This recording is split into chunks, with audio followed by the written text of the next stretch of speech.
आपका स्वागत है आपके अपने channel science with Suman Rathore ma'am में। बच्चों, आज हम स्टडी करेंगे ओम्स लॉ के बारे में। What is Ohm's law?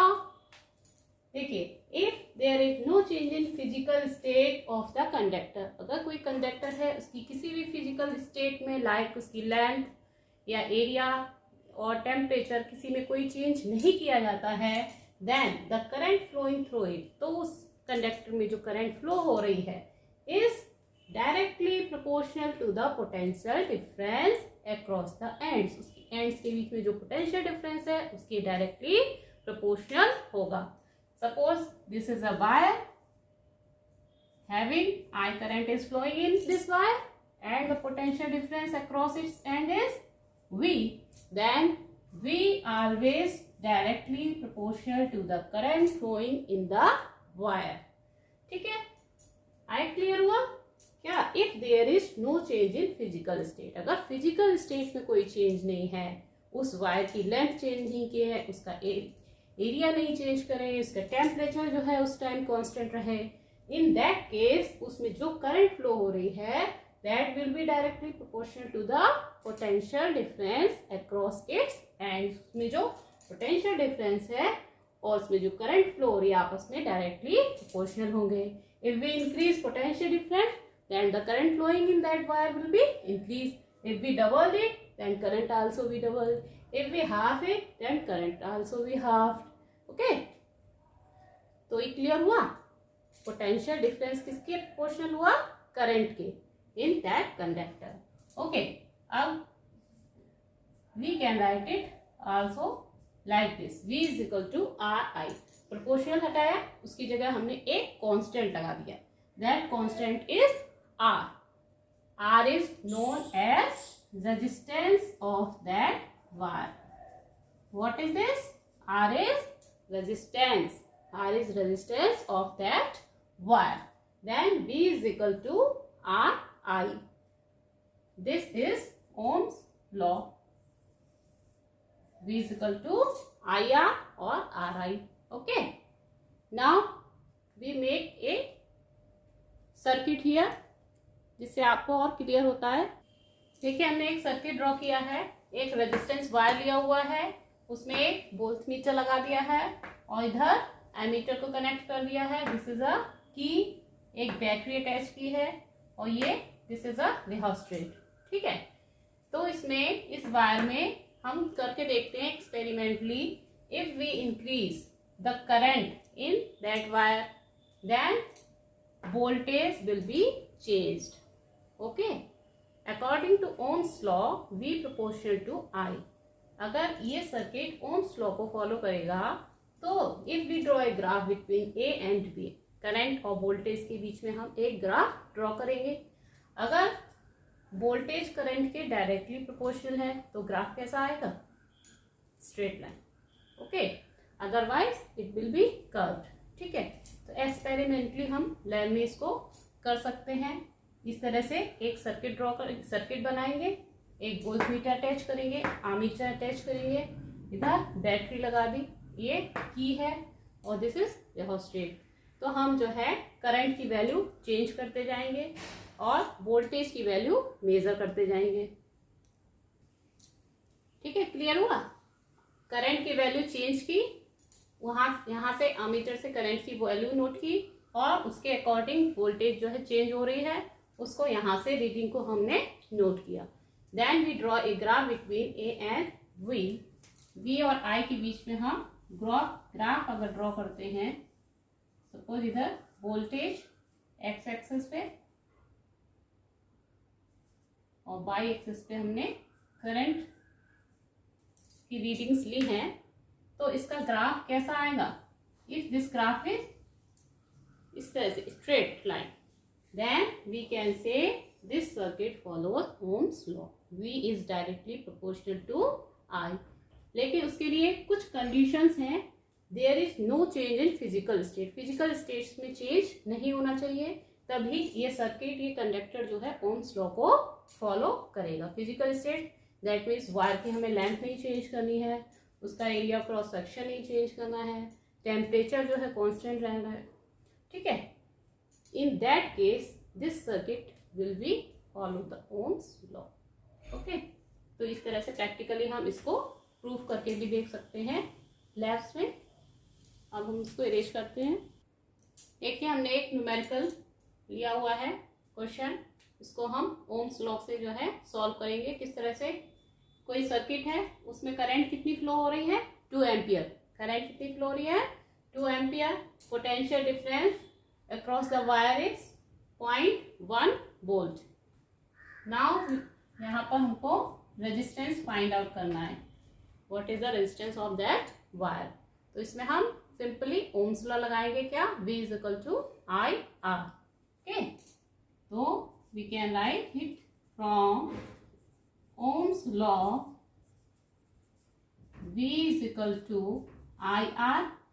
That means R is equal to V upon I. We can write this. Clear है? If V is equal to IR, then R is equal to V upon I हो जाएगा। I को हम equal के दूसरे side में लाए हैं तो अपॉन में आ जाएगा, इक्वल इधर मल्टीप्लाई में है। अब ये वैल्यू पुट अप कर दीजिए। V आपका कितना दिया है, 0.1। I कितना दिया है, 2। पॉइंट को हम हटाएंगे, नीचे 0 लग जाएगा। ठीक है, तो ये हो गया आपका कितना, 1/20। इसको आप इतना भी लिख सकते हैं। आर की यूनिट भी जो है ओम होती है। क्या होती है, ओम। ठीक, या इसको हम पॉइंट में लिखेंगे तो 0.05 ओम, ऐसे भी लिख सकते हैं। ठीक है, तो रेजिस्टेंस आपका कितना आ गया, 1/20 ओम और 0.05 ओम। तो बिल्कुल सिंपल से क्वेश्चंस हैं इसके, और जो है बोर्ड में पूछे भी जाते हैं।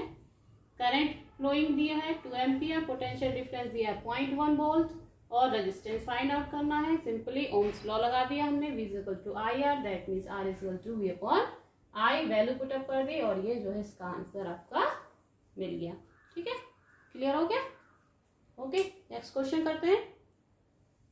नेक्स्ट क्वेश्चन देखिए, इसमें आपका current flowing in the wire is given 3.4 ampere and potential difference is 220 volt. Find out क्या करना है, इस वायर में कितना रेजिस्टेंस है उसको फाइंड आउट करना है। ठीक है, तो इसमें भी वही आप सिंपली ओम्स लॉ लगाएंगे। अब तो ओम्स लॉ याद हो गया होगा, V is equal to I R. Formula याद हो गया। ठीक है, फॉर्मूला याद हो तो आप आराम से न्यूमेरिकल सॉल्व कर सकते हैं। अभी तो इसमें आपका देखिए करंट दिया हुआ है, पोटेंशियल डिफरेंस दिया हुआ है और रेजिस्टेंस आपका फाइंड आउट करना है। तो सिंपली वही आप ओम्स लॉ लगा देंगे। ओम्स लॉ क्या कहता है, V is equal to I R, that means R is equal to V upon I। Value put up कर दीजिए। V की वैल्यू कितनी दी है, 220, I की वैल्यू 3.4, पॉइंट हटा के यहाँ 0 लगा दीजिए। 34 से जो है 200 को डिवाइड कर देंगे तो ये आपका कितना आ जाएगा, 64.7 ओम। ये देखिए ओम को जो है इस सिंबल से इस तरह से डिनोट करते हैं। अगर हम ओम ना लिखें तो इसको कैसे लिखेंगे, ये इस तरह का इसका सिंबल है। ठीक है, इस ओम। ठीक, तो इतना ओम जो है आपका आंसर हो गया। ठीक, अब देखिए एक चीज और मैं बता दूं, रेजिस्टेंस। रेजिस्टेंस क्या होता है, व्हाट इज रेजिस्टेंस। हम रेजिस्टेंस की वैल्यू तो फाइंड आउट कर रहे हैं, यहाँ भी ये पता लग गया जो है V प्रोपोर्शनल टू I है। तो जो कांस्टेंट एरिया हमने हटाया प्रोपोर्शनल का, तो उसकी जगह एक कांस्टेंट लगा दिया है, दैट कांस्टेंट इज रेजिस्टेंस। देखिए रेजिस्टेंस है क्या। ठीक है, इसको समझिए। अब ये देखिए, ये सर्किट है, इसमें हमने ये बैटरी कनेक्ट की हुई है। तो इलेक्ट्रॉन्स पे कौन सा चार्ज होता है, माइनस का चार्ज होता है। इलेक्ट्रॉन्स कहाँ से कहाँ की ओर आते हैं, निगेटिव से पॉजिटिव की ओर आते हैं।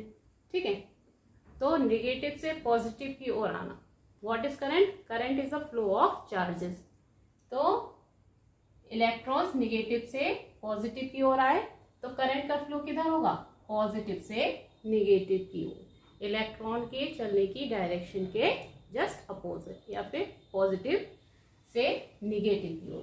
तो करंट किधर से किधर फ्लो हुई, पॉजिटिव से निगेटिव की ओर। जब भी सर्किट बनाए तो एक चीज ध्यान रखिए, ये जो छोटी लाइन है ये नेगेटिव शो करेगी, यहाँ पर इलेक्ट्रॉन्स की मेजॉरिटी है, तो ये बड़ी वाली लाइन ये पॉजिटिव होती है, ठीक है, यहाँ इलेक्ट्रॉन्स की शॉर्टेज रहती है। तो इलेक्ट्रॉन्स जो है निगेटिव से होते हुए पॉजिटिव की ओर आते हैं, then we can say current जो है पॉजिटिव से निगेटिव की ओर फ्लो हो रही है, opposite to the direction of flow of electrons. Okay, is clear. तो करंट की डायरेक्शन हमेशा कैसे बनाएंगे, पॉजिटिव से नेगेटिव की ओर। तो जब इलेक्ट्रॉन्स फ्लो हो रहे हैं इन, उसमें क्या होता है, कंडक्टर कोई है उसमें फ्री इलेक्ट्रॉन्स फ्लो हो रहे हैं, तो उसमें और भी जो है एटम्स हैं, फ्री आयंस हैं, उनसे जो है क्या होता है, इन इलेक्ट्रॉन्स का कॉलिजन होता है। कॉलिजन में क्या होता है, ये अपनी एनर्जी लॉस करते हैं, है ना। तो करंट जो फ्लो हो रही है उसमें क्या आता है, एक डिफिकल्टी आ जाती है, ठीक, due to collision, that is known as resistance, ठीक है, that is known as resistance. This property due to which it opposes the flow of current is called resistance. वो प्रॉपर्टी जिसकी वजह से ये इलेक्ट्रॉन्स के फ्लो का अपोज करती है, that property is known as resistance. Clear हुआ, ठीक। दिस कांस्टेंट, जिसको हम आर से डिनोट करते हैं और जिसकी यूनिट क्या है, ओम। ओम ये यूनिट ऑफ रेजिस्टेंस, ठीक। अब देखिए रेजिस्टेंस आपको मालूम होगा कई तरह के होते हैं, कंडक्टर होते हैं, सेमी कंडक्टर होते हैं, इंसुलेटर होते हैं। तो जो कंडक्टर होते हैं उनका रेजिस्टेंस बहुत ही लो, सबसे लो होता है, ठीक। सेमी कंडक्टर का इनसे ज़्यादा, और इंसुलेटर का रेजिस्टेंस बहुत ज़्यादा होता है। तो हम जो सर्किट होते हैं उसमें क्या यूज़ करते हैं, कंडक्टर्स लाइक सिल्वर, ये जी चांदी है, सिल्वर या कॉपर या एल्यूमिनियम, इसके वायर्स आपने देखे होंगे घरों में बने होते हैं। क्यों, क्योंकि उनका रेजिस्टेंस बहुत ही लो होता है, दैट आर गुड कंडक्टर्स। तो वो वायर्स हम यूज़ करते हैं। इंसुलेटर जैसे आपकी प्लास्टिक है उसमें करंट फ्लो होगी, बिल्कुल नहीं हो पाती है ना। कुछ सेमी कंडक्टर्स भी होते हैं उसमें थोड़ा थोड़ा सा जो है होता है, वो हम नेक्स्ट वीडियो में क्लियर करेंगे, ठीक है। तो इस तरह से ये समझ लीजिए आप, जो गुड कंडक्टर्स होते हैं उनका रेजिस्टेंस बहुत ही कम होता है, लो होता है। So we use in that circuits are conductors.